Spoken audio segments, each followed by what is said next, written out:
जागतिक महिला दिनाच्या निमित्तानं महाविद्यालयाचे प्राचार्य डॉक्टर धर्मेंद्र तेलगोटे सर, शोभाताई ठोंबरे काकू, Narnaware madam, Gawatre madam, Madavi madam, या सर्वांचं मी अगदी मनापासून सहर्ष स्वागत करतो. मित्रांनो, 8 मार्च हा जागतिक महिला दिन म्हणून आपण साजरा करतो. आता हा 8 मार्च आपण का साजरा करतो याचीही काही कारणं आहेत. महाराष्ट्रातच नव्हे तर महाराष्ट्रातल्या प्रत्येक विद्यापीठामध्ये, महाविद्यालयामध्ये आणि जागतिक स्तरावर हा सन्मान दिवस म्हणून, स्त्री शक्तीचा जागर म्हणून, महिला दिन म्हणून आपण साजरा करतो. या महिला दिनाच्या निमित्तानं या बाबासाहेब देशमुख पार्वेकर महाविद्यालय पारवा मधील राष्ट्रीय सेवा योजना तर्फे सन्मान स्त्री शक्तीचा हा कार्यक्रम या ठिकाणी होऊ घातलेला आहे. या कार्यक्रमाचे अध्यक्ष म्हणून महाविद्यालयाचे प्राचार्य सन्माननीय डॉक्टर तेलगोटे सर यांना मी विनंती करतो की त्यांनी आपलं अध्यक्षीय स्थान भूषवावं. आदरणीय मंच, मी यांना विनंती करतो की त्यांनी क्रांती ज्योती, सावित्रीबाई फुले नसत्या तर सगळेच प्रश्न आले असते आणि सगळ्याच प्रश्नांचं उत्तर म्हणजे सावित्रीबाई फुले.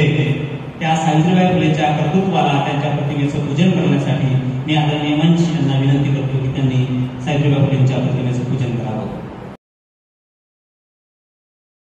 अतिशय वेगवेगळ्या कार्यक्रमाच्या निमित्तानं या ठिकाणी 4 वेगवेगळ्या क्षेत्रामधून आलेल्या ह्या कर्तृत्वान स्त्रिया आपल्या समोर आहेत. त्यांनी त्यांच्या त्यांच्या क्षेत्रामध्ये आपल्या कर्तृत्वाचा ठसा उमटवलेला आहे आणि विपरीत परिस्थितीमध्ये आपलं कुटुंब उभं केलेलं. विपरीत परिस्थितीमध्ये मनुष्य किंवा एखादी स्त्री कुटुंबाला पुढे नेते, आधार देते आणि ती कुटुंबाचा आणि समाजाचा एक आदर्श ठरते. अशा ह्या 4 स्त्रिया आहेत. ती निवड करत असताना आपल्या मुलींना प्रेरणा मिळावी, मुलांना प्रेरणा मिळावी आणि आपल्या समोरची परिस्थिती फार कठीण आहे असं जे आपल्याला वाटते, आपल्यापेक्षा अतिशय कठीण परिस्थितीतून ह्या स्त्रिया गेलेल्या आहेत. त्यांचे अनुभव अतिशय समृद्ध आहेत. ते अनुभव आपल्या समोर उजागर करावे या उद्देशानं प्रस्तुत कार्यक्रम आपण आयोजित केलेला आहे. शोभाताई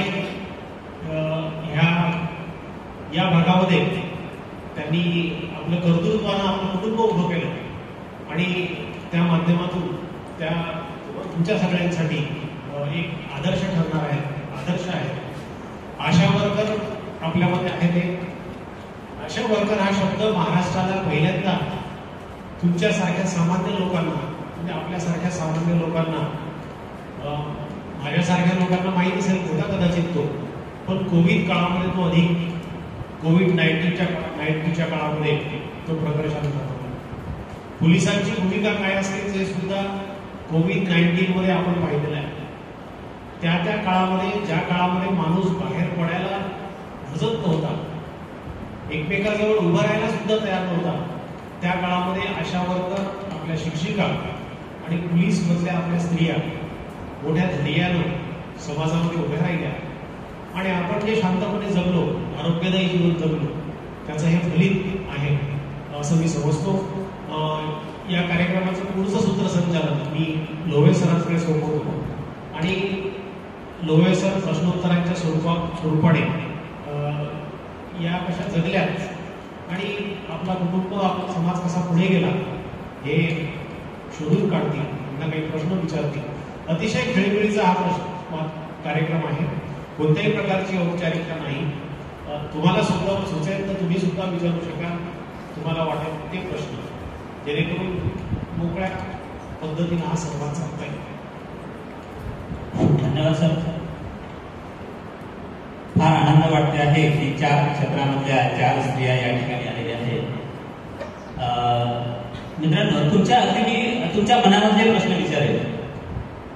आपल्याकडे शोभाताई भुमरे आहे, काकू आहे.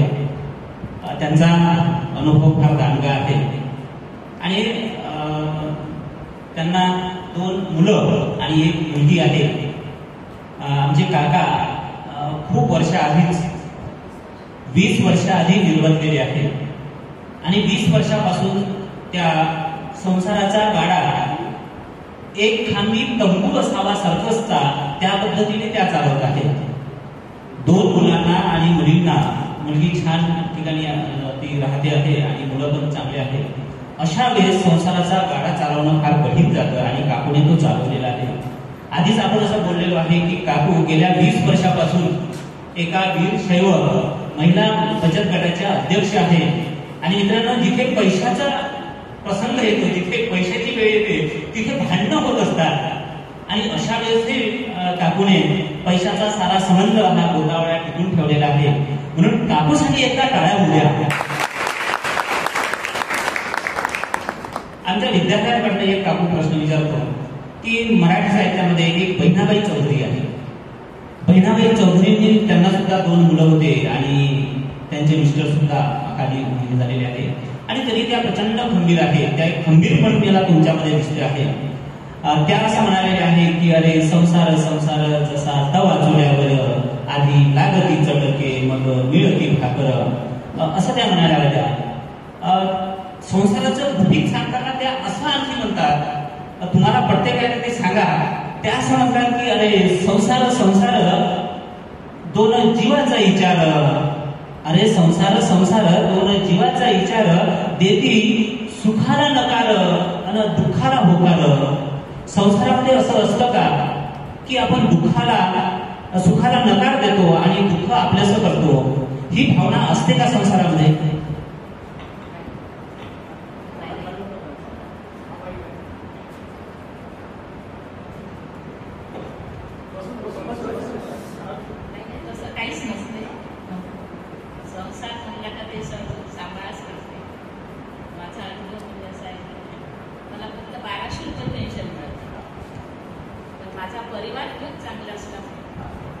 परिवार खूप चांगला असल्यामुळे मला सर्वांची साथ मिळाली, त्यामुळेच मी इथपर्यंत येऊ शकतो.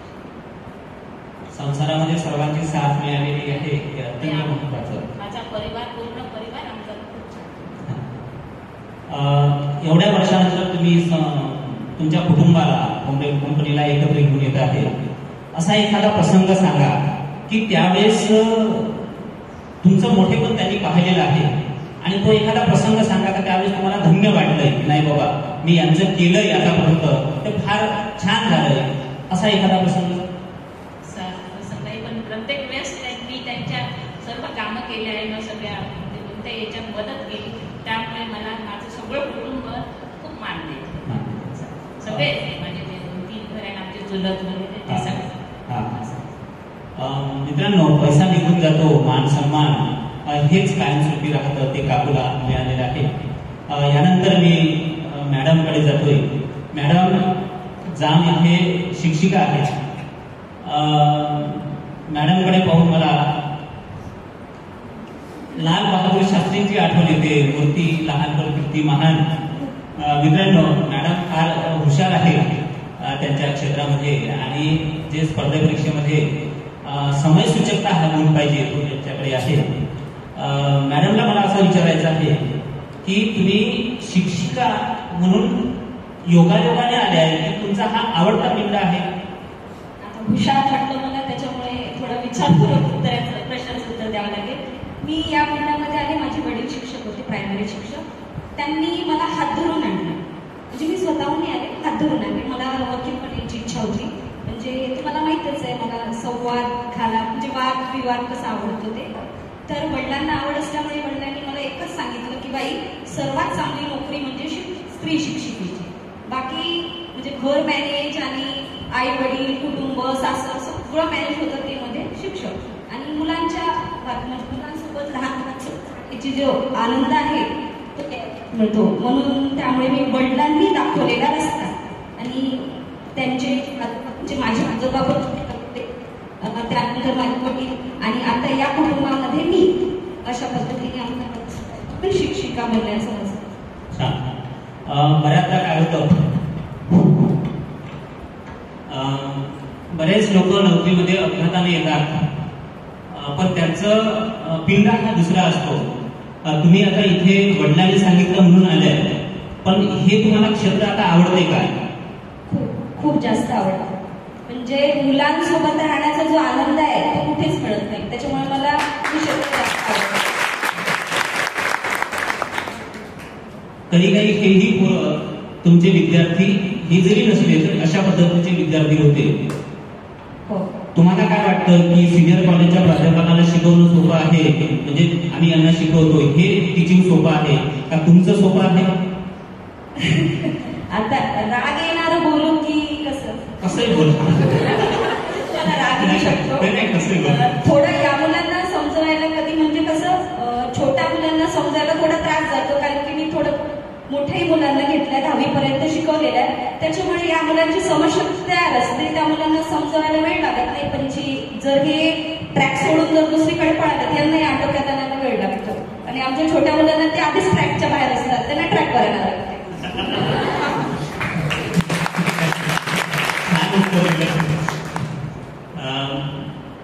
मी डीएड टीचर होणार नाही असं मी ठरवलेलं होतं. अर्थात माझा डीएडला नंबर लागला नाही, अर्थात वेगळा. पण त्यावेळेस माझ्या डोक्यात असं होतं की डीएड टीचर म्हणजे प्रायमरीचे पोरं, आणि ते पोरं म्हणजेच आताच्या पोरं चांगले राहते, शर्ट पॅन्टमध्ये चांगले राहते, पण त्यावेळेस ते कसे तरी असेल बा.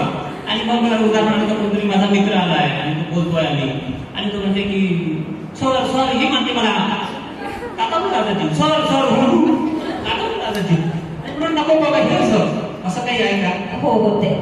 पहिल्यांदा माझ्या नोकरीची सुरुवात एक गोष्ट सांगतो. मला नोकरीच्या सुरुवातीला 1 ते 8 शाळा होती, वडगाव गाडवे म्हणून. तिथे मला पहिल्यांदा दुसरा वर्ग दिला.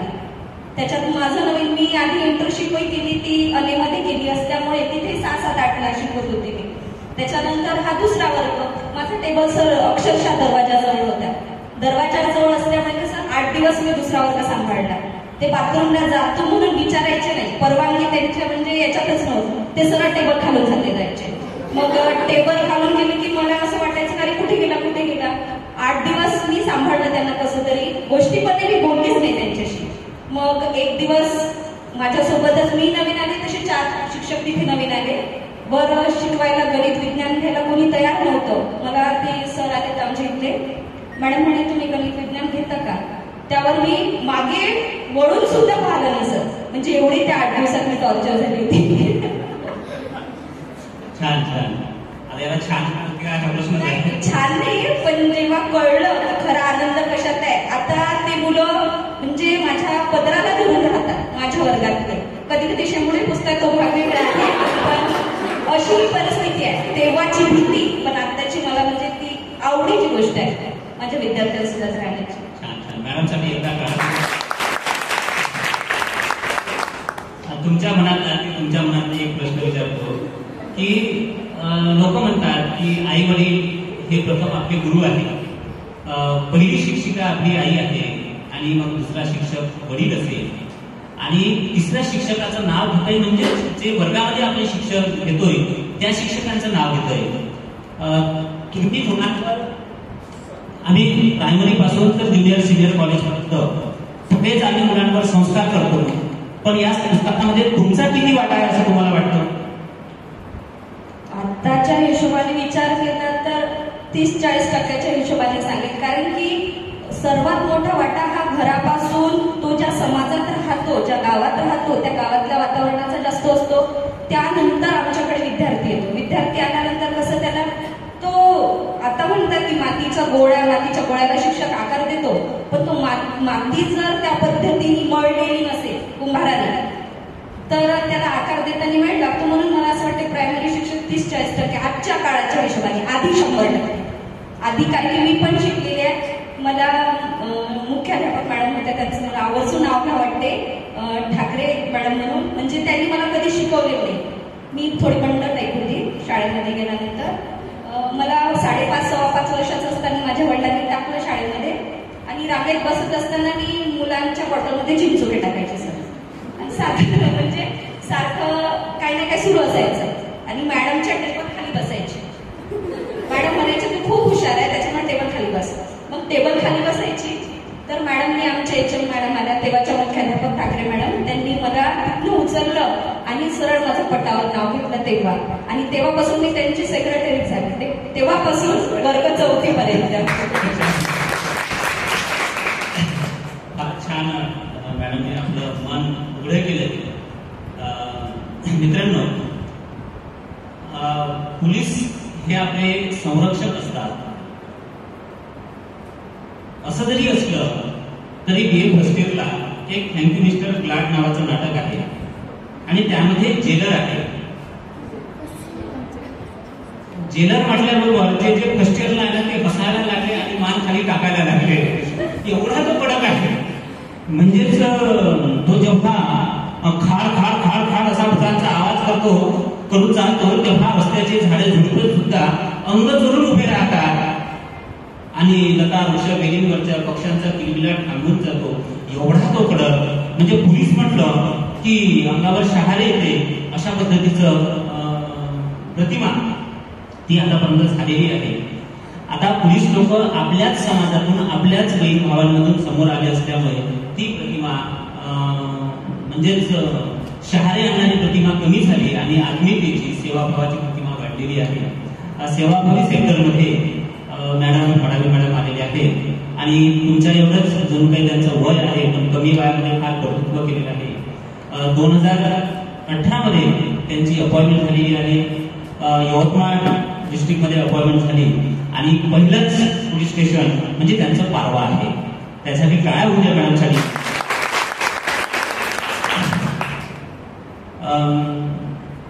मला या ड्रेसमधलं व्यक्तिमत्व फार भावते आणि तुम्हाला सांगायला हरकत नाही की मी जास्तीत जास्त चित्रपट जे पाहतो ते पोलिसांचे पाहतो.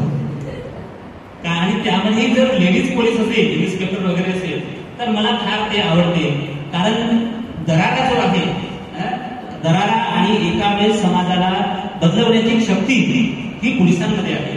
पोलिसांनी जर मनात आणलं तर समाजाला चेंज करू शकते. ही ताकद त्यांच्यामध्ये आहे. या क्षेत्रामध्ये मॅडम आलेले आहे. तुम्ही इकडे सहजच आले आहे की तुमचं आवडीचं क्षेत्र आहे मॅडम? वडिलांमुळे वारसा सांभाळायला मॅडम आलेले आहे. मॅडमकडे पाहून तुमच्यासाठी सांगतोय, तुम्ही एक सैराट पिक्चर पाहिला. सैराट मध्ये ती जी आर्ची आहे आणि आर्ची ती ट्रॅक्टरवर बसलेली आहे आणि त्या पैशाच्या घरातून जाते आहे. तुम्ही त्याच्या आईला म्हणताय की मी थेट चालली बाबा. हे ते आर्चीचं जबरदस्त व्यक्तिमत्व आहे. ट्रॅक्टर चालवणारं हे ते अशा पद्धतीचं फार स्त्रियांचं भावणारं व्यक्तिमत्व आहे. बुलेटवरती जाते आहे आर्ची. अशा पद्धतीचं मॅडमचं व्यक्तिमत्व दिसते आहे. मॅडम आपली सगळ्यांची सुरक्षा करते आहे. सुरक्षाचं कवच मॅडमने घेतलेलं आहे. असा एखादा प्रसंग सांगा की तुम्ही होत्या लेडीज होत्या लेडीजची कदर झाली असा एखादा प्रसंग किंवा लेडीजला तुम्ही वाचवू शकल्या एखाद्या चांगल्या प्रसंगापासून.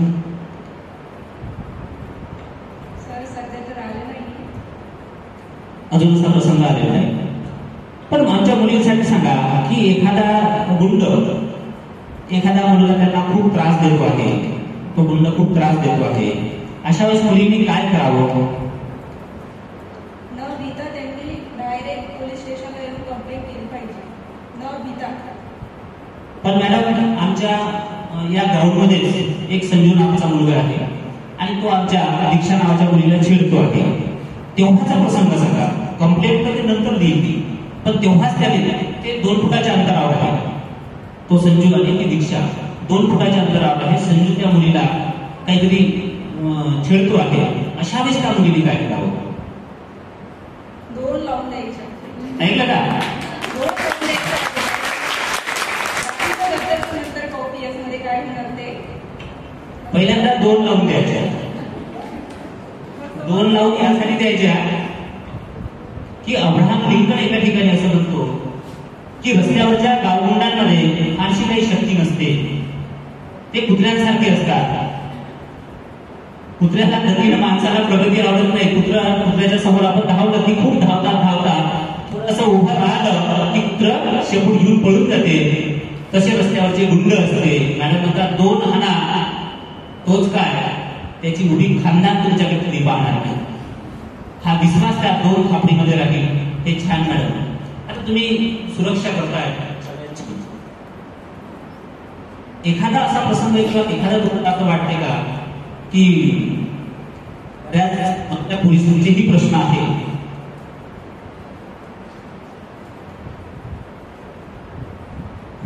प्रश्न विचारतो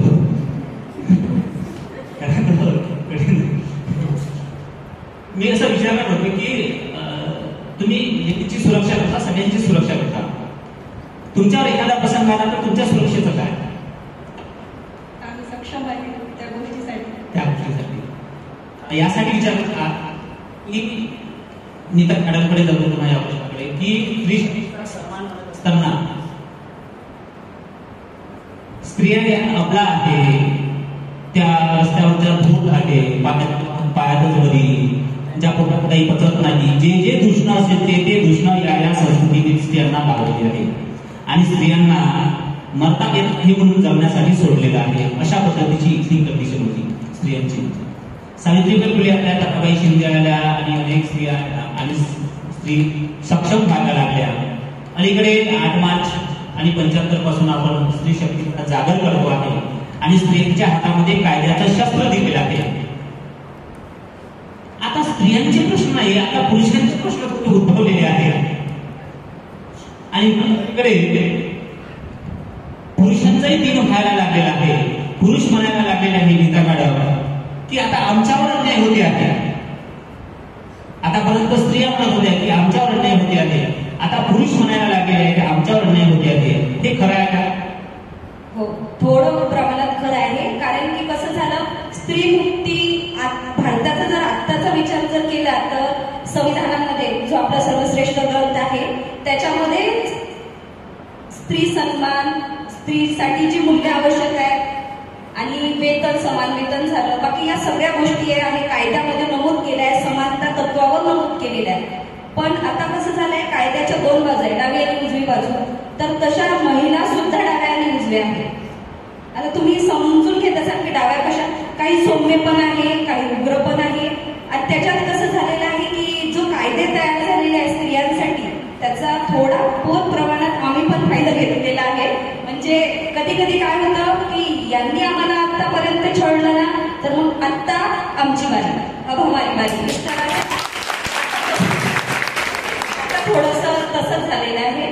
तर बऱ्याचशा स्त्रिया कधी कधी अन्याय होत नाही तरी कायद्याच्या याच्यामध्ये थोडस तोडमोड करून एखाद्यावर अन्याय होऊन जातो. आणि तशा वेळेस आता जर विचार केला तर सासूरवास आता काही होत नाही, फारसा होत नाही. होत असेल तर तो मानसिक होत असेल, पण शारीरिक मला नाही वाटत होत असते. म्हणून काकू होते का शारीरिक? नाही ना. कोणाला जाळलं जातं किंवा कोणाला मारलं जातं असे प्रकार फार कमी येतात मॅडम. म्हणजे आता सध्या तरी ते प्रकार कमी आहे. पण जो घरामध्ये कसं होते, एक थोडस अहमपणा येतो. असं नाही म्हणत मी.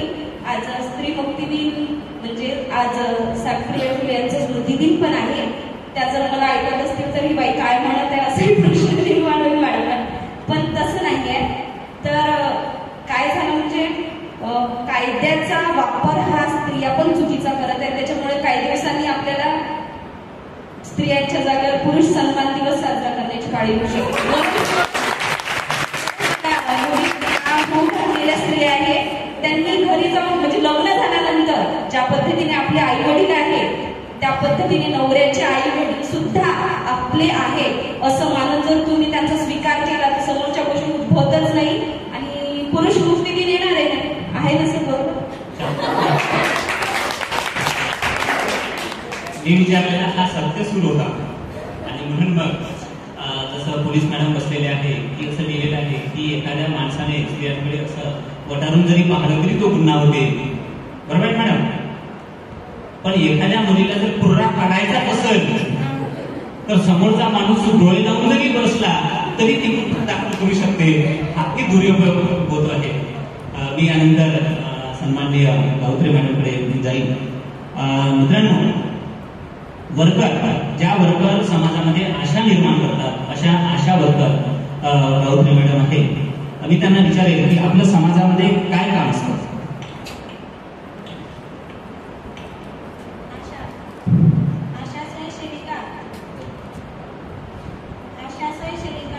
हे प्रत्येक गावामध्ये समाजाचं काम पाहते, घरोघरी जाऊन सर्वे करून प्रत्येक रोग प्रतिकारशक्तीवर नियंत्रण ठेवते. गावामधलं सर्व कुटुंबापासून ते रेकॉर्ड त्यांच्याकडे ठेवले जाते आणि जे गरोदर माता आहे तिच्याकडे जास्तीत जास्त लक्ष दिलं जातं. माता मृत्यू, बाल मृत्यू हे जो आहे महत्त्वाचा भाग आहे, त्यांच्यावर जास्त नियंत्रण ठेवून बाल मृत्यू, माता मृत्यू कमी करण्याचा प्रयत्न करतो. आणि मी 2011 पासून आशा वर्करचं काम केली, तर एकूण 10 वर्ष झाले. दरोडा या गावामध्ये 10 वर्ष आशा सहसेविका म्हणून काम केली आणि त्या गावामध्ये चांगल्या प्रकारे मी माता आणि बाल यांचं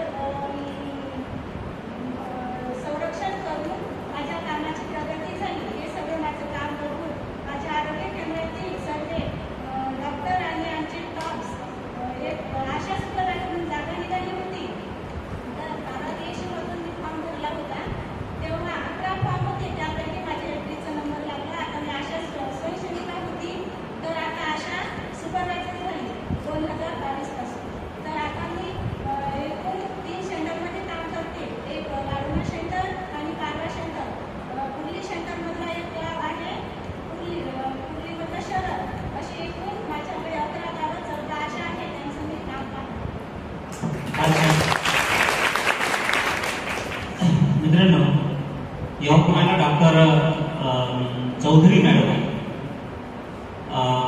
त्यांना मी एकदा विचारलंय, त्या डिलिव्हरी वगैरे करतात त्या प्रमाणात, त्यांना मी एकदा विचारलं की अलीकडचे मुलं फार हुशार आहे म्हणलं. मग त्यांना तुमचं उदाहरण सांगितलं. त्या म्हटलं विभाग 1, 2, 3 चे पोरं फारच हुशार आहे, फारच चंट आहे म्हटलं. त्याचं कारण काय म्हटलं, तर त्यांनी असं सांगितलंय की सर म्हणे आता प्रत्येक गावागावामध्ये आशा वर्कर जातात.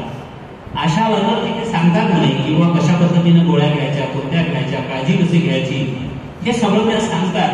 आणि म्हणून अलीकडच्या लेडीज सुद्धा बाळ पोटामध्ये असलं तेव्हापासूनच फार काळजी घेतात, औषध गोळ्या घेतात. म्हणून अलीकडचे सर्वच मुलं फार स्मार्ट आहेत असं त्यांचं मत होतं. आणि अलीकडची पिढी स्मार्ट असण्यामध्ये अत्यंत महत्वाचं योगदान म्हणजेच गौतमी मॅडमचं आहे.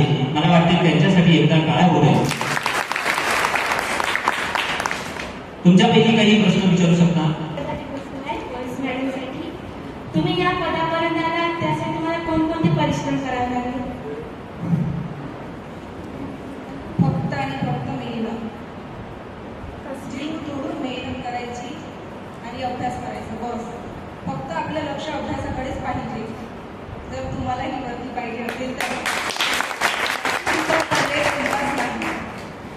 आता आम्ही ग्रामीण समाजाच्या आहे, तसं काहीही नाही. ग्रामीण सिटी आम्हाला आता प्रॅक्टिस करायची राहिली फिजिकल, तर आता ते ग्राउंड नाही, तर आम्हाला बाहेरच जावे लागेल का? असं काही नाही. ऑनलाईन क्लासेस आहे. आता ग्राउंडवर काही नाही, रनिंग करत रोडनं सुटायचं, बस. Thank you madam. तुम्हाला जर करायचंच आहे तर अकॅडमी आहे यवतमाळला, ग्राउंडच आहे, करायचं तिथे जाऊन. तुम्ही म्हणता मेहनत गरजेची आहे, मी मान्य करते मेहनत गरजेची आहे, पण ज्याच्या मागे खर्चाचा सपोर्ट असतो तो होऊ शकतो सक्सेस, असं नाही. पण काही ठिकाणी मुलीला एवढा कमी आखल्या जाते की तिला पुढं जाऊ द्यायची, म्हणजे 12वी झालं का आता झाली मुलगीची वाट, म्हणजे तिचं लग्न लावलं जाते. म्हणजे मुलीचं जेवण इतकंच का, ती पुढे जाऊ शकत नाही का, तिची परिवारालाही समजून का घेत नाही का, सगळ्यांचं असं नसते का तिचे घरचे तिला सपोर्ट करते आणि तिला जायचं आहे, तिला सक्सेस होण्यासाठी मदत करते. असं तुम्हाला तुमचे वडील जिद्द होती की तुम्ही पोलीस बनावं, त्यांनी तुम्हाला सपोर्ट केलं, पण आमच्या घरी असं नाही ना, आम्हाला पुढे जाऊच देत नाही, आम्ही कशी तयार करायला. तुम्ही अडून राहायला पाहिजे मग की नाही, मला नोकरीच करायची आहे. किती विरोध केला तर घरचे वडीलधार माणसं म्हणते, अरे तुझा भाऊच तर शिक्षित आहे, तू जाशील कुठे आणि करशील का, मुलीची जात आहे बरं, आणि बरं तुला हे वाटायचं आणि एवढे का करायचं.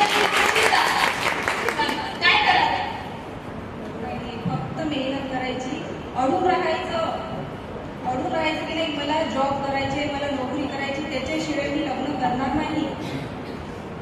ते तुमचं बरोबर आहे, मान्य करते. पण आपल्या मत ठाम ठेवून सुद्धा आपली इच्छा पूर्ण होतच नाही, करतच नाही. आता सध्या माझ्या ताईची इच्छा होती का ठिकाणी जाऊन शिकावी, पण तिच्या मनाविरुद्ध तिथे लग्न लावले गेले. असं होते काही ठिकाणी आपण म्हणतो मेहनतीची गरज आहे. आजकाल म्हणते मुली सगळ्या ठिकाणी समान आहे, समान दर्जा आहे, पण कुठं खेड्याच्या ठिकाणी काही दिसतच नाही, मुलीची पात्रताच नाही. फक्त शिकण्यापुरत मर्यादा देऊन देते. हा अतिशय चांगला प्रश्न आहे विचारलेला. हा सगळ्यांच्या मनामध्ये असणारा प्रश्न आहे. तुम्ही ज्या टाळ्या वाजवता ना, त्या टाळ्या हे सांगतायत की हा बहुतेक मुलींच्या सगळ्याच शिकत आहे. तुम्ही एक निरीक्षण पाहिलं असेल, माझा शिक्षण क्षेत्रातला 34 वर्षाचा अनुभव आहे. माझ्या 34 वर्षाच्या शिक्षण क्षेत्रामध्ये माझ्या असं लक्षात आलं की हळूहळू आपले वडील बदलत आहेत, आई सुद्धा बदलते आहे. इथून 20 वर्षानंतर कदाचित असं होईल की वडिलांचं शिक्षण कमी असणार आहे, आई जास्त शिकलेली असते. मी पाहतो की शिक्षण क्षेत्रामध्ये मुलांची संख्या हळूहळू कमी होत आहे, मुली फार मोठ्या संख्येने या ठिकाणी येत आहे. दुसरं असं की वडील सुरुवातीच्या काही दिवसांमध्ये जेवढे रिजिड असतात, कठोर असतात, तेवढे पुढे कठोर राहत नाही. आई 10, 20, 25 वर्षानंतर आईच आपल्या वडिलांना बोलते, तुम्ही पाहत असाल. आणि आईच्या वडिलांना वडील बरोबर ऐकतात. तुम्हाला आई वडिलांना बोलतं कसं करायचं आपल्या बाजूने, हे तुमचं कौशल्य तुम्ही बनायला पाहिजे. आपल्या मोठ्या बहिणीला शिकू दिलं नाही, पण मोठ्या बहिणीशी आपण फार चांगलं बोलू शकतो. मोठ्या बहिणीच्या म्हटल्याने बाबा बरोबर ऐकतात, आईच्या म्हटल्यानं तर 100% ऐकतात. तुम्ही आईला जर कन्व्हिन्स करायला लागले ना बरोबर, तर हळूहळू काय होईल, हळूहळू वडील ऐकायला लागले. मला माहित आहे की या महाविद्यालयात किंवा कॉलेजमध्ये मुलींनी येऊ नये असं एकेकाळी वाटत होतं 20 वर्षापूर्वी. काकूच्या वयामध्ये त्या जेव्हा कॉलेजच्या वयाच्या असतील तेव्हा फार मुली शिकत नव्हत्या. घरून कोणाचीच तयारी नव्हती मुलीला बाहेर पाठवायची, आई वडील जाऊ देत नव्हते. मला संस्कृत शिकवायला एक मॅडम होत्या, कुलकर्णी देशपांडे नावाच्या. तर त्या म्हणाल्या की मी जेव्हा MA ला होती तेव्हा आम्ही 2 जणी होतो MA ला, नागपूर युनिव्हर्सिटी. आणि BA ला आम्ही 4 जणी होतो, त्या 4 जणी BA ला होत्या. आणि घरामधून आम्ही निघालो की आम्हाला साडीवर पाठवलं जायचं कॉलेजमध्ये, आणि साडीचा पदर असा गुंडाळला जायचा, आणि इथं एक ब्लाऊजमध्ये लाकडी ठोकळा टाकला जायचा वर, त्या ठोकळ्याला गाठी बांधल्या जायच्या मागच्या साईड. आमची आई त्या गाठी बांधून द्यायची आणि कॉलेजमधून परत आली की गाठी सोडायची. आणि सोडताना हे पाहायचं की गाठ कोणी दुसऱ्यात नाही सोडली ना, पाक किती काळजी घेतली. त्या अवस्थेमध्ये 4 मुली नागपूर युनिव्हर्सिटीमध्ये BA ला होत्या, त्यातल्या 2 मुली MA ला गेल्या संस्कृतमध्ये. आजची अवस्था पण कशी आहे, नागपूर युनिव्हर्सिटीमध्ये जाऊन पहा, आज काय दिसेल तुम्हाला, आज मुलीच मुली दिसतात. हळूहळू आपला समाज काय होत आहे, हळूहळू आपला समाज बदलताना दिसतोय. एकेकाळी स्त्रीनं साडीवरच राहावं हे पक्क समीकरण ठरवतं. आज हळूहळू काय होत आहे, हळूहळू आपल्या असं लक्षात येते की हळूहळू आपला पेहराव बदलत आहे. तसंच विचारांमध्ये काय होईल, हळूहळू त्याचं परिवर्तन नक्की होईल. तुम्हाला घरचे लोक खेळू देत नाहीत, खेळू देतात का, पण आपल्यातल्या काही पर्सेंट मुली खेळत आहेत नक्की, त्यांची संख्या कमी आहे. म्हणजे आपल्याच कॉलेजचा अनुभव आपण सांगतोय की आपल्या काही मुली मला वाटते 2015 मध्ये इथल्या ग्राउंडवर शिकायला खेळायला जात होत्या. चांदेकर सर त्यांना खेळायला घेऊन जात होते. गावातले बरेच मुलं पाहायला यायचे, मुली पॅडवर खेळत आहेत. त्यातल्या बऱ्याच मुली तयारी नव्हती त्यांची सुरुवातीला, हळूहळू त्या तयार झाल्या. आज मुली आपल्या खेळत आहेत. त्याला किती वर्ष लागली, त्याला 10 वर्ष लागली. अजूनही समाज कसा हळूहळू काय होतो त्याच्या गतीनं पुढे जात असताना दिसतोय. आपण हळूहळू काय होणार, पुढे जाणार.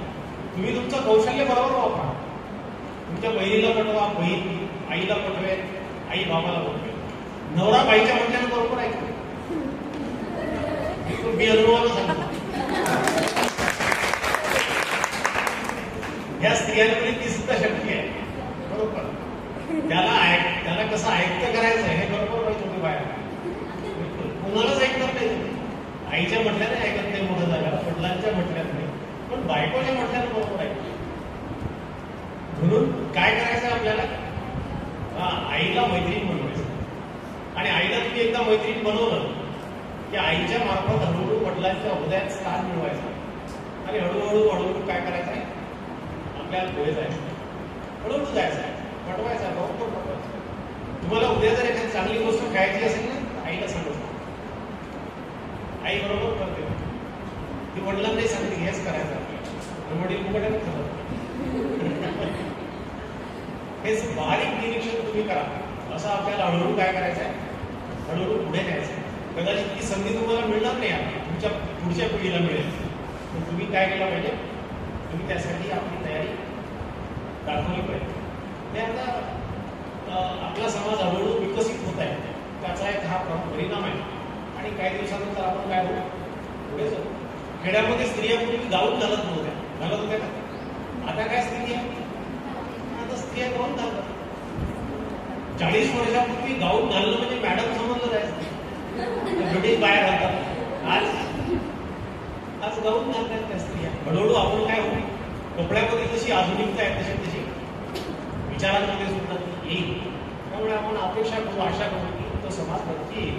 ही चर्चा पुढे चालू ठेवूया. धन्यवाद.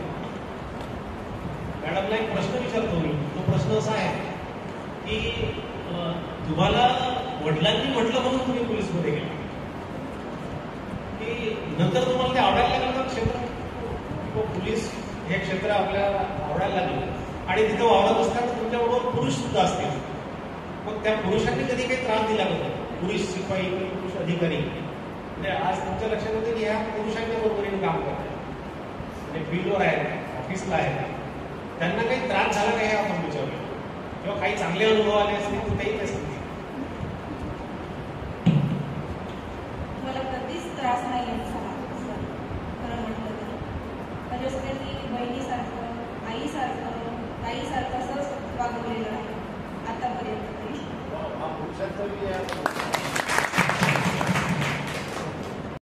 सरांनी आताच म्हटलंय किंवा घरची बाई म्हणते तसं माणूस ऐकते. सरांनी मला वाटते पुष्पा 2 पिक्चर पाहिलेला आहे. इंटरव्ह्यू म्हणते की त्या मंत्र्यासोबत फोटो घेऊन ये, फोटो काही काढू देत नाही. मग हा मंत्रीच बदलून टाकतोय केवळ फक्त त्या पत्नीने म्हटलंय म्हणून. आणि म्हणून हा चांगला पर्याय आहे की निश्चितच आई पुरुष जरी करता असला पण तरीही घरचं संयोजन करण्याचं, घरची पूर्ण जबाबदारी घेण्याची ताकद आणि ती शक्ती ही स्त्रीकडे असते. आपण असंही म्हटलं आहे का स्त्री ही पहिली गुरु आहे. स्त्री म्हणजे आईची माया ही कुणामध्येच नसते. आईजवळच लेकरू सर्वाधिक काळासाठी असते आणि म्हणून आई म्हणेल ते लेकरू आणि त्याचे वडील सुद्धा ऐकते. आईचा रुबाब, आईचा वचक घरावर असतो. म्हणून पहिल्यांदा आईला नमवा, आईला कन्व्हिन्स करा आणि आई पण वडिलांना कन्व्हिन्स करेल. असं होईल. समाज हा अत्यंत संत गतीनं परावर्तित होत असतो. सावित्रीबाई फुलेंनी कार्य केलंय आणि आज 100-125 वर्ष झालंय. त्याच्यानंतर कुठे स्त्रिया स्टेजवर बसतात. म्हणजे 100-125 वर्ष लागले या गोष्टीसाठी, परिवर्तन होण्यासाठी. आपल्याही मनामध्ये, समाजामध्ये परिवर्तन होईल ही आशा बाळगूया. आपल्या इथल्याही पोरी शिकायला तयार नव्हत्या, आता शिकत आहे. शिकून यवतमाळ सारख्या ठिकाणी स्पर्धा परीक्षेचं अध्ययन करत आहे, रूम करून राहत आहे. ही निश्चितच ही समाजाची कोंडी आपण फोडली आहे आणि इथून आपला समाज दुरुस्त होईल अशी आशा बाळगूया. मित्रांनो, असं एक म्हटलं जातं की स्त्रिया सक्षम झाल्या पाहिजे. म्हणजेच आधी स्त्रिया अबला होत्या म्हणून त्यांना पायातील वाहन पायातच बरी असं म्हटलं जायचं. पण स्त्रिया जर सक्षम झाल्या, आता सक्षम कोणत्या अंगाने, तर त्यांच्यामध्ये ताकद आली पाहिजे, त्यांच्यामध्ये विद्वत्ता आली पाहिजे, त्यांच्यामध्ये ज्ञान आलं पाहिजे, त्यांच्यामध्ये शिक्षण आलं पाहिजे आणि शिक्षणामध्ये मग नंतर नोकरीवर लागल्या पाहिजे. नोकरीवर लागल्यामुळे मग पैसा येईल, म्हणजे अर्थार्जन हे महत्वाचं कारण मानलं जातं. अर्थ पैसा मिळवायला लागल्या की स्त्रिया सक्षम होतील, आणि स्त्रिया सक्षम झाल्या जोपर्यंत वेल त्या झाडावर अवलंबून राहते तोपर्यंत वेलीचं अस्तित्व राहत नाही. म्हणून स्त्रियांनी जर पैसा कमावला तर त्या सक्षम होतील, स्वावलंबी होतील, आत्मनिर्भर होतील असं म्हटलं जायचं. मी नागनवरे मॅडमना प्रश्न विचारतो की आता त्या पैसे कमावत आहेत, चांगल्यापैकी त्यांना पगार आहे. आता हे पगार झाल्यावर, पगार एवढा मिळत असल्यावर, पैसा मिळत असल्यावर तुम्हाला कुणावर अवलंबून राहावं लागतं का, की हा पैसा कुणाच्या हातात द्यावा लागतो का? या प्रश्नाचं उत्तर देऊ इच्छिते मी अजूनही माझ्या नवऱ्यावर डिपेंड आहे. म्हणजे कसं, बरेचसे आर्थिक व्यवहार मी जरी चेक साईन करून दिला तरी कोणत्या खात्यात वळवायचे हे त्यांच्या हातात आहे अजूनही. पण हे अजूनही म्हणता येत नाही तसं, त्याचं स्वातंत्र्य मलाही त्यांनी दिलंय, मीच वळता ठेवलाय त्यांच्या हातामध्ये. म्हणून मी ते एक बॅलन्स साधण्यासाठी त्यासाठी दिलंय. म्हणून फक्त मला त्या मुलींना प्रश्नाचं उत्तर हेच देऊ इच्छिते मी. मगाशी तिने सरांना विचारला की मुलींना नाही म्हणते, ही बाजू एक बरोबर आहे. आजही 1ली ते 8वी मध्ये शिकवत असताना मुली एवढ्या शार्प असतात खूप, पण त्यांना काही मुलींना 10वी पर्यंत सुद्धा व्यवस्थित शिक्षण दिलं जात नाही. तर मग कधी कधी आपणही आई वडिलांना स्वतः दाखवायचं, सक्षम दाखवायचं की मी सक्षम आहे 10वी पास व्हायला, मला 12वी टाकायला, मी बाहेर गावी जायला सक्षम आहे, हे तुम्ही तुमच्या वागणुकीतून दाखवायचं. कधी कधी काय होते, आई वडील बाजूच्यांचं पाहतात आणि मग येतं त्यांना ऐकायला कधी की असा असा प्रसंग झालाय, त्याच्यामुळे ते थोडे भितात, काळजीपोटी भितात. कारण की बाहेरचं वातावरण थोडं आहे पण वेगळं, आणि त्याच्यामुळे ते असं वाटतं की आपली जबाबदारी दुसऱ्यांवर ढकलून दिली की ते मुक्त व्हायसाठी तयार असतात. आणि त्याच्यासाठी त्यांना फक्त एवढं दाखवायचं की मला 2 वर्ष संधी द्या, 3 वर्ष संधी द्या, असं तो आवर्जून आणि ठाम आपल्या आई वडिलांजवळ म्हणायचं. जर ते तेवढं करूनही देत नसेल तर मग समोर म्हणायचं की आपलं नशीब कसं आहे. पण शक्यतो आई वडील हे देतात. आई वडील तू त्यांना तसं सांगावं लागेल की मी करू शकते, माझ्यामध्ये ती ॲबिलिटी आहे, मला मी सक्षम आहे आणि मला तेवढी संधी द्या. आणि संधी मागितल्यानंतर वडील प्रेमळ असतात, मुलींना लवकर होतात.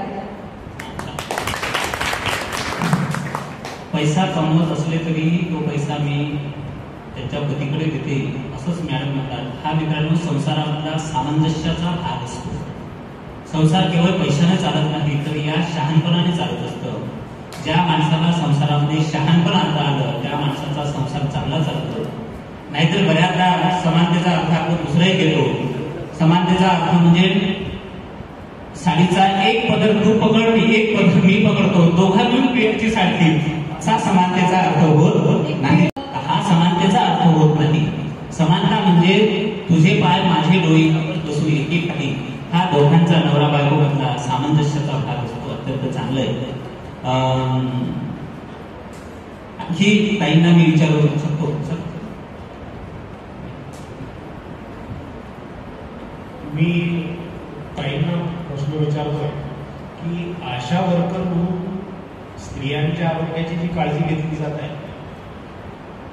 असं लक्षात येतं की असं म्हटलं जातं, खरं किती आहे मला माहिती नाही, की स्त्रिया आधुनिक प्रकारच्या आरोग्याच्या सोयी स्वीकारण्यासाठी तेवढ्याच लवकर तयार होतात का, हा माझा प्रश्न आहे. दुसरं असं की दुसरा आणखी एक प्रश्न त्यालाच लागून आहे. तो प्रश्न असा की मला माझ्या बालपणी माझ्या घरी एक नर्स बाई यायची आणि नर्स बाई आल्या की माझी आई तिच्या मैत्रिणींना घरी बोलवायची आणि मग त्यांच्या गप्पा सुरू असतात.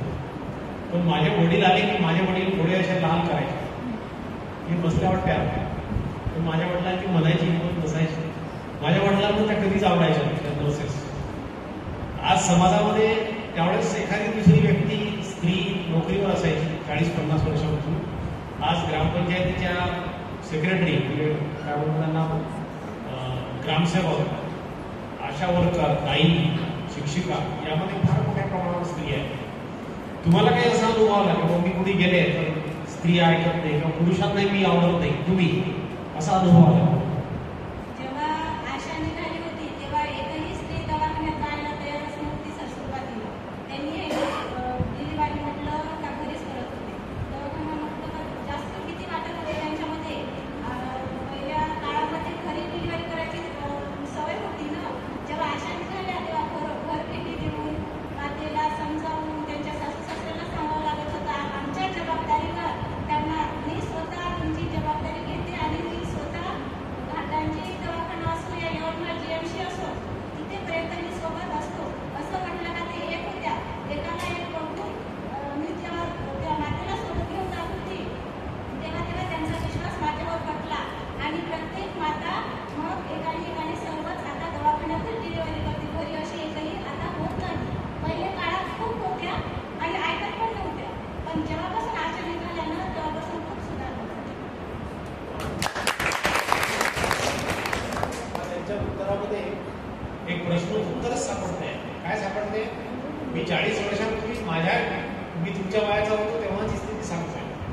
वाटतंय हळूहळू बदलताना दिसत आहे. मी परवा मंगीला गेलो होतो मागच्या आठवड्यामध्ये. त्या ठिकाणी त्या एका काका मला त्यांच्या घरी घेऊन गेले. त्या घरी गेलो की सगळे पुरुष बसलेले होते, एकच स्त्री बसलेली. मला माझी ओळख करून देण्यात आली की हे साहेबांच्या कॉलेजचे प्राचार्य आहेत. मी त्यांना विचारलं तुम्ही कोण? तर त्या म्हणाले मी ग्रामसेविका आहे. आणि मला त्या सांगायला लागले की फार चांगले लोक आहे. मला एक प्रश्न पडला की एकटीच बाई बसलेली आहे, घरातून बाया नाही बोलवल्या यांनी. बाया नसतील कदाचित, म्हणजे घरच्या आई बहीण या कोणी नव्हत्या. पण ते पुरुष त्या स्त्रीशी फार चांगल्या पद्धतीने बोलत होते. चहा पाणी झालं, बोलणं झालं. म्हणजे हळूहळू आपला समाज काय होत आहे बदलताना दिसतोय. काही कुटुंबाची गती फार आहे, काही कुटुंबाची गती कशी आहे स्लो आहे. ते कुटुंब हळूहळू काय होते नक्की पुढे येताना दिसतील. आपण आशा करूया की आपण हळूहळू निश्चितपणे पुढे जाऊया. ठीक आहे, धन्यवाद. समाजामध्ये जेव्हा आपण ड्युटी करायला निघतो तेव्हा समाज आपल्याला मान देतात. तर आपला स्वभाव आणि आपले गुण ते चांगले पाहिजे. चार लोक आपण जेव्हा घराच्या बाहेर निघतो तेव्हा आपल्याला वाईट म्हणतात, पण त्याच्याकडे न लक्ष देता आपण फक्त आपल्या ड्युटीकडे लक्ष द्यायचं. आपोआप आपल्या समोर चांगलं घडत जाते आणि आपण समोर आपल्याला चांगले मार्ग दिसतात. फक्त लोक काय म्हणतात त्याच्याकडे आपण लक्ष नाही द्यायचं. आपली ड्युटी आणि आपला स्वभाव आणि आपलं लोकांबद्दल चांगली भावना हे जर मनात ठेवलं तर आपलं चांगलंच होतं. आणि लोक सुद्धा एकाहून एक आपल्याला मान पण देतात आणि खुर्ची पण देतात. घरोघरी आपल्याला चहा असं सगळं काही व्यवस्था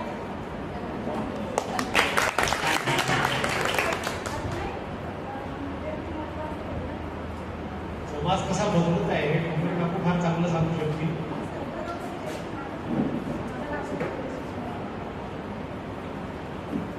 माझा एक अनुभव सांगते मी. त्या मुलीनं सांगितलं ना तसंच माझं झालं. माझं शिक्षण फक्त 8वा वर्ग झालं. खेडं गाव असल्यामुळे मला माझ्या आई वडील कुठंच पाठवत नव्हतं. मी 1 वर्षभर रडली त्याच्यासाठी शिक्षणाचं. ते 64-65 म्हणजे खूप म्हणजे जाऊच देत नव्हतं. माझा जन्म एकांचा म्हणजे. पण मला कसं वाटतं की आताच्या मुलींना समोर जावं असं. मी माझ्याही मुलीला माझ्याही घरी तसंच होतं, जाऊ देत नव्हते. पण मी मुलीला 12वी पर्यंत झालं तर तिचं लग्न करून वडिलांनी. पण ती घरी जाऊन तिनं शिक्षण घेतलं आता ती असते. तिचं मला एकदम हे झालं. मला माझ्या आठवण आहे तिने सांगितलं. आई वडील ऐकत नव्हते. खेडेगाव असल्यामुळे बाहेर जाऊ देत नव्हते आम्हाला. एक अनुभवी व्यक्तिमत्व म्हणून काकूसाठी आमच्या मुलं पण आहे. त्यांचं वय असं अल्लड आहे. कोणतंच काही ओझं नाही आहे, कोणतीच काही जबाबदारी नाही आहे. हे खेळण्याचं, बागडण्याचं, जाता जाता आपलं दप्तर फेकून देण्याचं अशा पद्धतीचं त्यांचं वय आहे. आता पुढे जाऊन 1-2 वर्षानंतर त्या संसारामध्ये अडकतील. संसार फार मंडव नाही का त्यांना असं एक प्रश्न आहे. संसार हा काही असा राजरस्त्यासारखा सरळ चालत नाही. अनेक प्रकारचे माणसं भेटतात, अनेक प्रकारची गुंतागुंतीची नाती भेटतात आणि त्या गुंतीच्या नात्यांमध्ये आपण अधिकच गुंतून जातो आणि तो गुंतलेला गुंता आपण कसा सोडवायचा. आता तुमचं एवढं आयुष्य झालेलं आहे आणि संबंध कुटुंब तुम्ही एका माळेमध्ये गुंफून ठेवलेलं आहे हे मी पाहत आहे. ही फार मोठी कसरत आहे आणि बऱ्याचदा हे करताना आपलं मन मोठं करून बऱ्याचदा मन मारूनही राहावं लागतं. आता याचे काही मुलांना थोडस उपदेश करा किंवा हा फक्त कसा सोडवायचा, संसार कसा चालवायचा. संसार म्हणल्यावर ते मुलीला करावंच लागतं. पण दोन्ही कुटुंबाचं आईकडं सासरकडं सांभाळून आपण सगळं करायचं. सासरच्या लोकांचं जास्त करून आपलं शिक्षणही घ्यायचं. पुढे आपल्या पायावर उभं राहून आपल्याला जर नोकरी करायचं असतं तेही करायचं असं मी सगळ्यांना सांगते.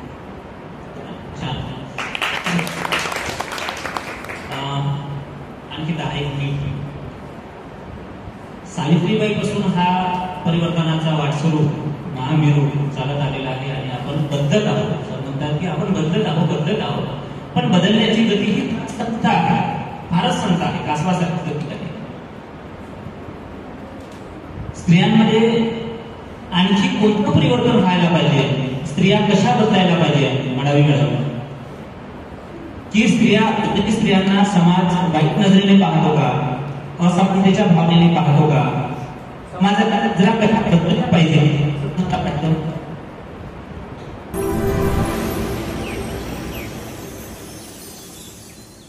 महिला बदलल्या, महिला शिकल्या, सुधारल्या, स्वतंत्र झाल्या, समानता आली, बदल बदलला. हा बदल तुम्हाला पुरेसा वाटतो का, की याच्यामध्ये आणखी व्हायला पाहिजे? हा बदल काही थोडा पुरेसा नाहीये. बदल होण्यासाठी वेळ लागतो. कुठलाही बदल, आकडापासून मानव झाला, बदल व्हायला वेळ लागला. तसाच या मुलींवरती जबाबदारी आहे, कारण की या मुली होणाऱ्या उद्याच्या आई आहे, सून आहे, पत्नी आहे. तर यांनी आपल्या जे कुटुंब पाहणार आहे त्या तिथे मुलगा असो की मुलगी, त्यांना असं बिंबवायचं की तो माणूस आहे म्हणून. स्त्री किंवा पुरुष असं बिंबवायचं त्याच्या मनावर नाही. मुलांना तर असं बिंबवायचंच नाही की तू मुलगा आहे, तू रडला नाही तरी चालते, मुलं रडत नसतात. हे जे आपण आई वडील किंवा आई म्हणून बिंबवतो ना, तुमचं पाहूनच मुलं शिकतात. तर मुलींना तुम्ही संधी देऊ शकता. जर आज तुम्हाला जी संधी नाही मिळाली, तुम्ही मुली म्हणून, उद्या पत्नी बनून, आई म्हणून मुलींना संधी देऊ शकता. पण मुलीच काय करतात, जेव्हा सासू होते ना तेव्हा वेगळं वागतात. म्हणजे प्रत्येकाने आपल्या जबाबदाऱ्याने जर वागलं, आता त्यांच्यासोबत जे झालं, उद्या त्यांनी माझ्यासोबत जे झालं ते दुसऱ्यासोबत होऊ नये याच्यासाठी जर प्रयत्न जर केले तर तसं होत नाही. पण हे प्रयत्न करायला कोणी समोर येत नाही. खूप मोठी शोकांची आहे जी समोर यायला भितात, न्याय मागायलाही भितात, कधी कधी अन्याय सहन करून घेतात. अन्याय सहन करू नये. अन्याय करणारा जेवढा दोषी असतो त्याच्यापेक्षा जास्त अन्याय सहन करणारा असतो, असं डॉक्टर आंबेडकर म्हणतात. काकू, आमचे जी ए कुलकर्णी इंग्रजीचे प्राध्यापक होते, अग्रवाल सर. जी ए कुलकर्णी फार मोठे साहित्यिक होते. त्यांचं असं होतं की त्यांना प्राचीन स्त्रिया आवडायच्या, म्हणजे देवाल्या ज्या स्त्रिया आहे, आपल्या घरी पाहुणे आले, 10-12 पाहुणे आले तर त्यांच्यासाठी भाकरी रांधणाऱ्या स्त्रिया आहे. पण अलीकडच्या पॅन्ट शर्टच्या स्त्रिया त्यांना आवडत नव्हत्या. तुम्हाला कोणत्या स्त्रिया आवडते, त्या आधीच्या की आताच्या? दोन्ही आवडते. आधीच्या आवडते, आताच्या आहेत काय आवडते. मी असं म्हणतो की आम्ही जेव्हा शिकत होतो तेव्हा आम्ही लोक आमच्या शिक्षक वर्गाचा फार मान सन्मान करायचो. पण ती पिढी आता थोडी गारद झालेली आहे, ती पिढी आता बंद झालेली आहे. अलीकडची पिढी तशी राहिलेली नाही आहे. हा 2 पिढ्यांमधला फरक आहे. तसं तुम्हाला वाटतं का या 2 पिढ्यांमध्ये फरक? आधीच्या स्त्रियांचं म्हणजे वेगळं वातावरण होतं, आताच्या स्त्रिया म्हणजे स्टँडर्ड असतात.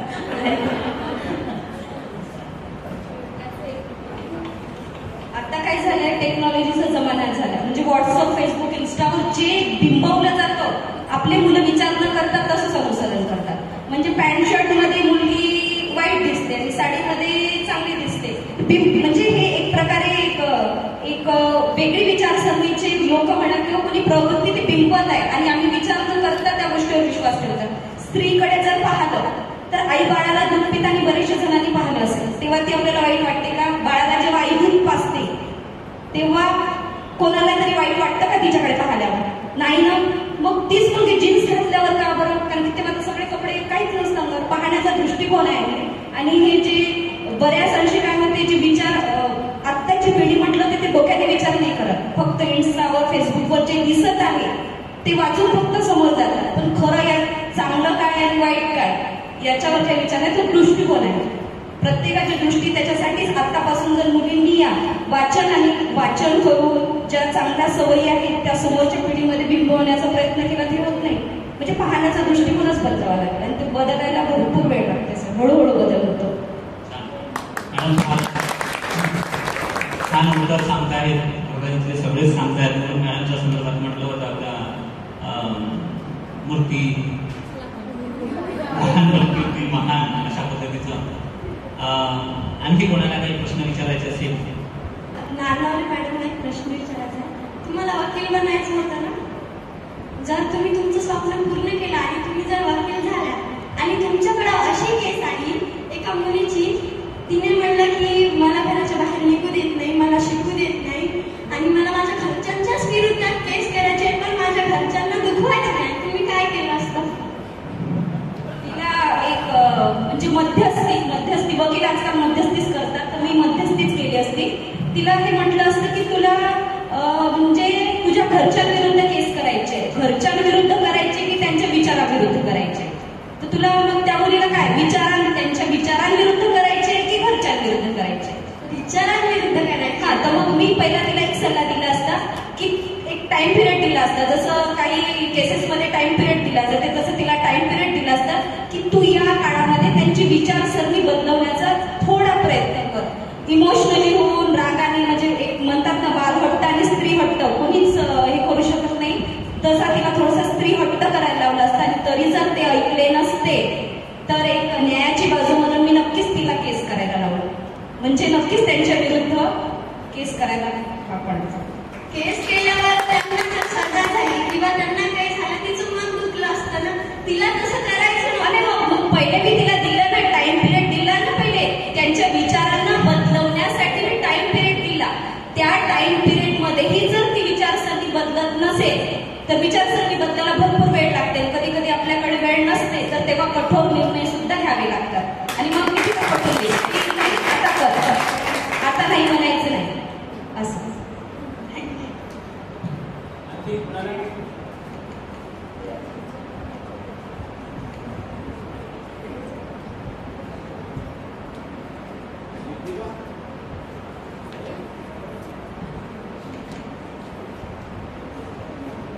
मित्रांनो, सन्मान स्त्री शक्तीचा आपल्या हा मनामनात असला पाहिजे. कारण ज्या आईच्या उदरातून आपण जन्म घेतो ती जन्मदात्री, ती जर नसती तर आपली बहीण पत्नी यांनीच घर फार सुंदर बनतंय. घराला जे सुंदरपण येतं ते स्त्रीमुळे येतो आणि म्हणून मग स्त्रीचा सन्मान आपण केलाच पाहिजे. हा स्त्री सन्मानाचा दिवस म्हणजे जागतिक महिला दिन. जागतिक महिला दिनाच्या निमित्तानं माननीय प्राचार्य साहेबांनी ही परवानगी दिली आणि या ठिकाणी या सगळ्या कर्तृत्ववान स्त्रिया आल्या. या कार्यक्रमाचा समारोपाकडे जात असताना मी अध्यक्षीय भाषणासाठी विनंती करतोय प्राचार्य डॉक्टर किरकोळे साहेब.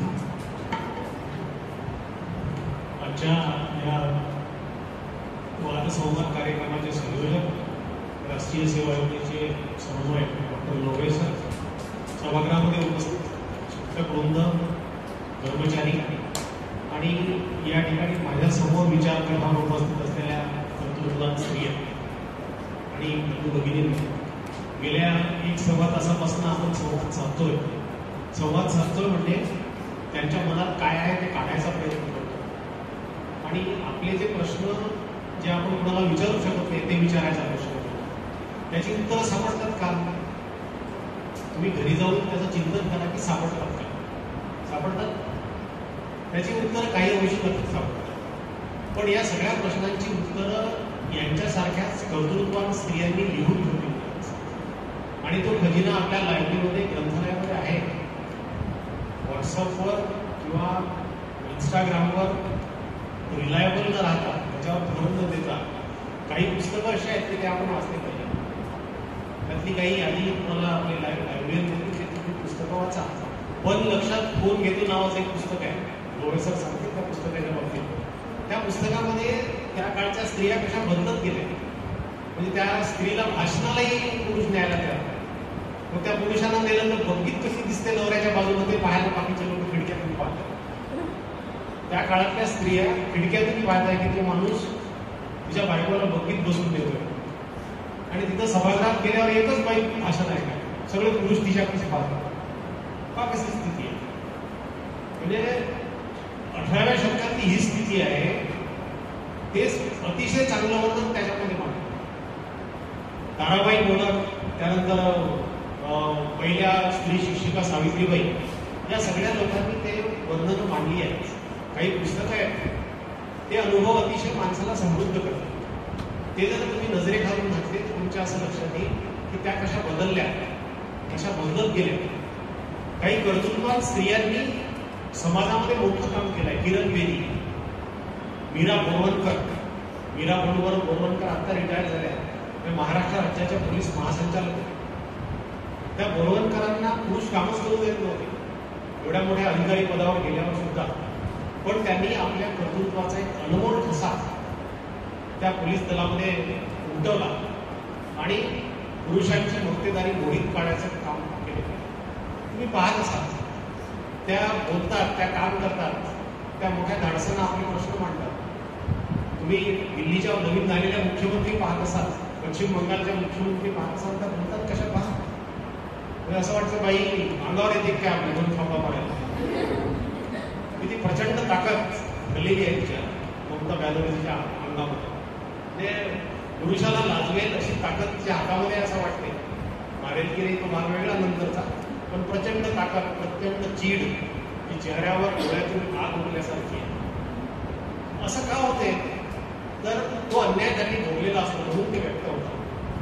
असं व्यक्त तुम्हालाही होत आहे. आणि ते व्यक्त होत असताना मी सांगितलं काय करायचं, कन्व्हिन्स करायची फार मोठी ताकद ठेवायची. आपल्या प्रियकराला आपण कन्व्हिन्स करतो. सगळ्यांनाच अनुभव नाही आहे, पण ती मोठी कला आहे. एखाद्या मुलीला कन्व्हिन्स करणं, तुमच्या भाषेत पटवणं म्हणते, मुलाला कन्व्हिन्स करणं, मुलीला कन्व्हिन्स करणं, ही फार ताकद लागते. त्याच्यामुळे माणूस शिकतो सुद्धा कन्व्हिन्स करायचं. ते कन्व्हिन्सिंग ज्याला जमलं ना, तो आपल्या आईवडिलांना 100% कन्व्हिन्स करू शकतो. तुम्ही तो प्रयत्न करा, कन्व्हिन्स करा. आपले मार्ग काय होतील? आपले मार्ग ज्याला त्याला नक्की सापडतील, ज्याला नक्की सापडतील. तो दीप भो असा आपल्याला वर्तन ठेवायचं आहे. आपला दिवा आपणच व्हायचा आहे. तुम्हाला कुणीही मदत करायला येणार नाही. आपण करूया ते, तुम्ही करा. या सगळ्या प्रोग्रामचं आयोजनच ते सांगितलं की तुमच्यासमोर फार कर्तृत्ववान स्त्रिया उभ्या केल्या. ढोबळे काकूंना का आणलं आपण? तर ढोबळे काकूंनी ते घर कसं उभं केलं. 1200 रुपयाच्या पेन्शनवर मुलांना उभं केलं, संसार उभा केला. कधी कोणाला तक्रार मांडत नसते नाही की माझ्याकडे पैसे नाही, मी कसं करू, आता माझं कसं चालेल. हे मला हे पक्क माहित आहे की त्यांना ते सांगता नाही येत आहे का फार चांगल्या पद्धतीने. माझ्यासारख्या का तुमच्यासारख्या शिक्षित पद्धती त्यांना त्यांच्या जीवनातला हा पहिला प्रसंग आहे. कुणीतरी बोलावलं जातं, मला सांगायला लावते, सांगायला आपल्याला लावते आपण काय केलं ते. त्यांना वाटत नाही तसं मी फार काही केलं. त्यांच्यात ती स्त्री शक्ती जागृत झाली आणि त्यांच्याकडून ते घडत गेलं. नक्की सांगतो, ते घडत गेलं. आपोआप ती शक्ती त्यांच्यात आली की या मुलांना घडवायचं आहे, या मुलांना मोठं करायचं आहे, या मुलांना तिच्या पायावर उभं करायचं. त्यांचे वडील गेले ते उभं केलं. अशी ताकद तुमच्यामध्ये सुद्धा येऊ शकते. ती ताकद आपण आणली पाहिजे. त्याच हेतूने असा हा कार्यक्रम आपण आयोजित केला. हा कार्यक्रम किती यशस्वी झाला ते तुम्ही ठरवा, पण आयोजकांची म्हणजे डोळे सरची माझी ती अपेक्षा होती. या कार्यक्रमाला चांगला प्रतिसाद आपण भगिनींनी दिला, आपणही दिला. त्याबद्दल मला फार आनंद आहे. मी पुढे लोहे सरांना बोलायची संधी देतो, ते आभारी मानते.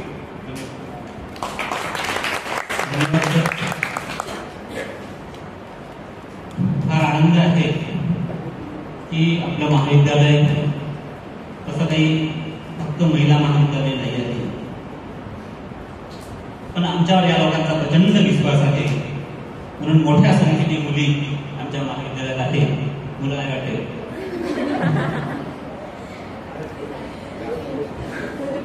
होते ज्या आहे त्या दिसते आहे, त्या चांगल्या आहेत, कर्तृत्ववान आहे.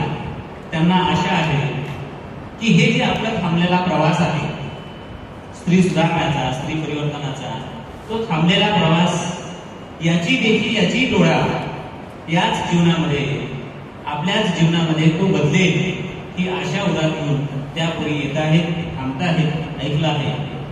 आम्हाला आनंद आहे की सन्मान स्त्री शक्तीच्या कार्यक्रमाच्या निमित्तानं आपण इथे आलात. सर्वप्रथम या कार्यक्रमाला, या अशा कार्यक्रमाला महाविद्यालयाचे प्राचार्य डॉक्टर तिरगोटे सरांनी परवानगी दिली. अगदी एका परवानगी दिली, त्याबद्दल त्यांचे मी अगदी मनापासून आभार मानतोय. पुन्हा त्यांचे आभार यासाठी मानले पाहिजे की पूर्ण वेळ जवळपास आज दिवसभर सकाळी एक प्रोग्राम झाला आणि आता दुसरा हा दिवसभर सर पूर्णपणे या ठिकाणी दोन्ही प्रोग्रामला उपस्थित राहिले. केवळ सहभाग नोंदवला नाही तर सक्रिय पद्धतीने या ठिकाणी उपस्थित राहिले आणि हा कार्यक्रम यशस्वी केला आहे. त्याबद्दल त्यांचे मी अगदी राष्ट्रीय शिक्षणाच्या वतीने आभार मानतोय. मी आणखी आभार मानले पाहिजे की बऱ्याच दिवसाचं मनामध्ये दडलेलं होतं की काकूला एकदा कॉलेजमध्ये आणायचं. त्यांना मी खूपदा घरी बोलावलं पण ते आल्या नाही अजून. पण मी कॉलेजमध्ये बोलवायचं खूप वर्षापासून म्हणत होतोय. सरांनी सहज प्रश्न केला आहे की 8 मार्चचा कार्यक्रम तुम्ही कसा घेताय. 5-6 वर्षापासून माझ्या डोक्यात ही कल्पना होती की आपण 5-6 कर्तृत्ववान स्त्रियांना एकत्र बोलवायचं आणि त्यांचं कर्तृत्व पोरांसमोर उघडं करायचं, ज्यामधून पोरांना प्रेरणा मिळेल. या गोष्टीला आज मूर्त रूप आलंय. त्या आमच्या काकू या ठिकाणी आल्या आहेत. अगदी एका विनंतीला मान देऊन त्या आल्या. त्यामुळे त्यांचं मी अगदी मनापासून महाविद्यालयाच्या वतीने, राष्ट्रीय सेवा योजनेच्या वतीने मी त्यांचा आभार मानतोय. मी आणखी आभार मानले पाहिजे नारनवरे मॅडमचे. आम्ही त्यांची बुद्धी पाहिली. त्या शिक्षिका असूनही वकिलाचं काम कसं करतात आणि वकील जर झाल्या असत्या तसं तिथेही त्यांनी कशा पद्धतीने त्या न्यायाधीशाची दमछाक केली असती हे तुम्हाला इथे दिसलंय. त्यांचेही मी आभार मानतोय. गावत्रे मॅडम यांनाही एक फोन केलाय आणि त्याही त्यांनी सहज होकार दर्शवला. त्या व्यस्त आहेत, त्या व्यस्ततेमधूनही त्या इथे आल्या. त्यांचेही महाविद्यालयातर्फे मी आभार मानतो. मडावी मॅडम याही अत्यंत व्यस्त, पोलीस हे सगळे व्यस्त असतात, अत्यंत व्यस्ततेमधून त्या इथे आल्या आहेत आणि त्यांनी सुद्धा या ठिकाणी उपस्थिती, सक्रिय उपस्थिती दर्शवली. महाविद्यालयातील सगळे प्राध्यापक, कर्मचारी यांचेही आभार मानतो.